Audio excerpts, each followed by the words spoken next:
Olá, minhas amigas e meus amigos.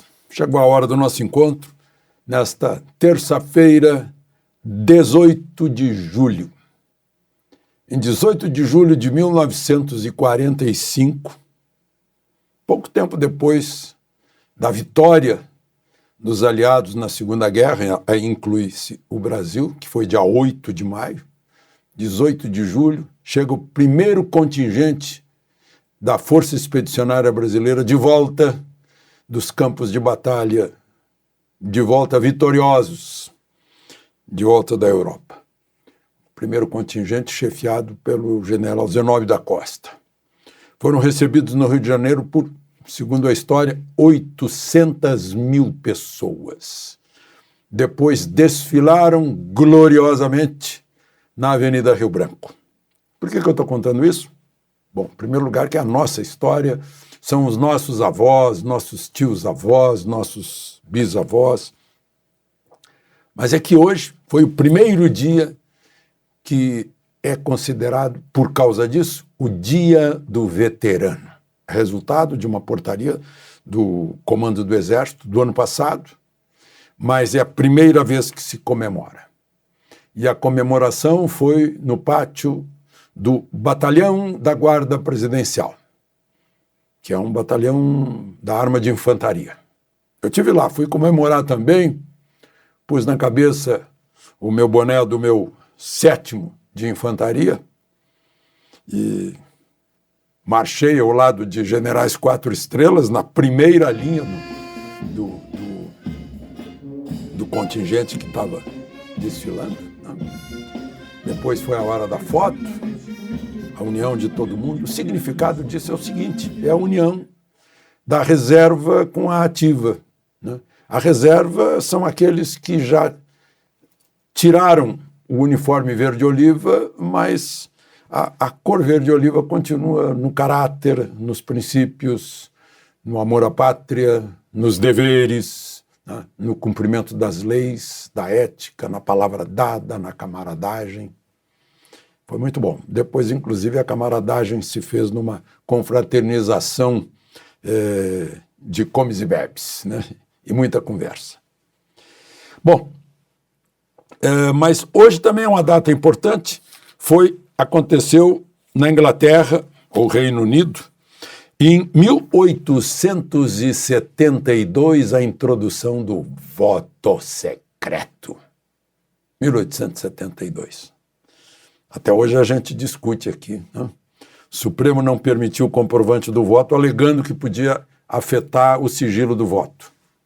E, no entanto, eu estava ouvindo hoje o depoimento gravado de um ministro do Supremo, ministro Gilmar Mendes, dizendo que se descobriu que mortos votaram, né, isso em outras eleições, que mesário podia olhar, bom, quem não veio votar, ok, temos a senha, né, o acesso, a gente vota por eles, os que não vieram votar, né? Isso é uma coisa que o ministro da Justiça, Flávio Dino, tempos atrás, defendendo o comprovante do voto, também lembrou, né? São coisas que a gente precisa pensar a respeito, porque no ano que vem tem a mais importante das eleições, que é eleger os representantes que estão mais próximos do povo.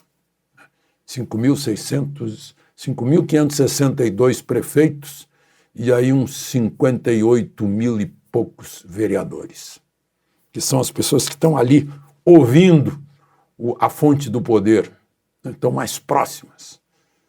Muito importante essa eleição.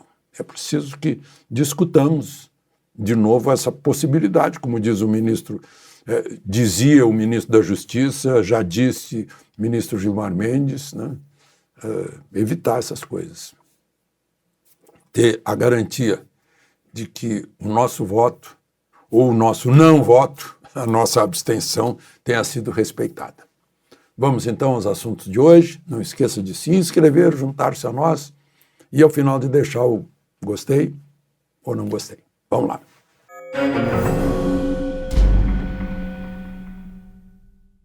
Primeira questão de hoje. A Polícia Federal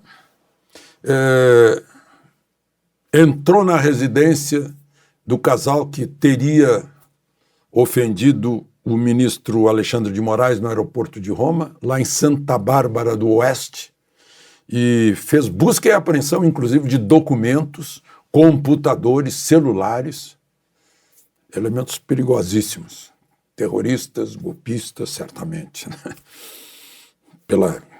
Pelo tamanho, né? Foi assinado busca e apreensão pela presidente do Supremo, ministra Rosa Weber. Lá, a Interpol está recebendo do aeroporto de Roma as imagens de lá, que até agora ninguém viu, né? Houve um desenho tosco num jornal mostrando o filhinho do ministro, que tem 27 anos, como se tivesse 17. Meu Deus, eu não sei por que acontecem essas coisas. Enquanto isso, ministro Fachin, votando como relator, está anulando a entrada da polícia na casa de um traficante. Porque a viatura da polícia estava vindo, o sujeito viu e saiu correndo. Aí a polícia saiu correndo atrás dele e entrou na casa dele. Encontrou 300 gramas de maconha. O ministro Fachin já votou anulando isso, porque na hora que ele estava correndo, o ministro Fachin disse: correr não é crime. Correr da polícia. Ele estava correndo, correr não é crime, então não se configurava um crime, portanto, não se configurava entrar na casa em flagrante, né? A constatação da maconha ocorreu depois da invasão da casa pela polícia. Aqui em Brasília eu vi um caso em que o juiz também mandou o PM, vai fazer concurso para a Polícia Civil, Polícia Judiciária, você não podia entrar na casa e tal, essas coisas. Mas hoje lá em Santa Bárbara do Oeste entraram na casa do casal para pegar documentos, tudo. Certamente, se tivesse encontrado droga, teriam avisado, né? O ministro da Justiça diz que se trata de um crime contra a democracia. Xingar presidente do Supremo. E até pode mesmo, né? Porque estão falando aí, a imprensa que está torcendo pela prisão deles, já está falando até em condenação a 8 anos de prisão por crimes contra a honra contra o ministro do Supremo, que é uma agravante. Outros juristas estão falando em a pena é de meses, 3 meses, algo assim, pena de injúria, mas crime contra a democracia. E aí eu vejo que o presidente da República, na reunião em Bruxelas, disse o seguinte: o rico tem 2 alegrias. Tomar dinheiro emprestado seria a primeira, e não pagar seria a segunda. Eu não sei se isso pode ser enquadrado como estímulo à luta de classes, incentivo à luta de classes. A democracia diz, a Constituição diz que todos somos iguais perante a lei, independentemente de diferenças de qualquer natureza. Não sei o que é isso. É um país muito estranho. Aliás, essa história lá do aeroporto de Roma deixou todo mundo calado sobre aquela famosa frase do ministro Barroso: nós derrotamos o bolsonarismo. O ministro Marco Aurélio, ministro aposentado do Supremo, disse: o Supremo não derrota ninguém, o Supremo não disputa. É absolutamente certo, né? A característica do juiz, a obrigação do juiz, uma delas é impessoalidade. Tanto que a juíza Gabriela Hart, da 13ª Vara, hoje começou um inquérito para uma punição a ela.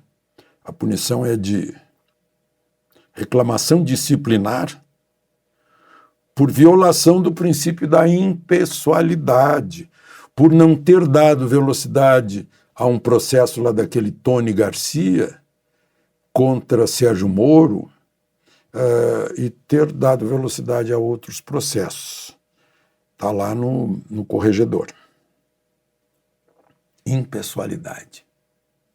Boa lembrança. Esse processo de Gabriela Hart nos faz pensar a respeito de impessoalidade. Quanto há de impessoalidade em nós derrotamos o bolsonarismo, Mané, aquela história lá do perdeu Mané, impessoalidade do juiz. E declarações a rodo que estão por aí quase todas as semanas. A impessoalidade, a isenção, a neutralidade, a sobriedade, a retidão. Né? Bom, a propósito, o juiz Eduardo Apio também foi mantido agora afastado.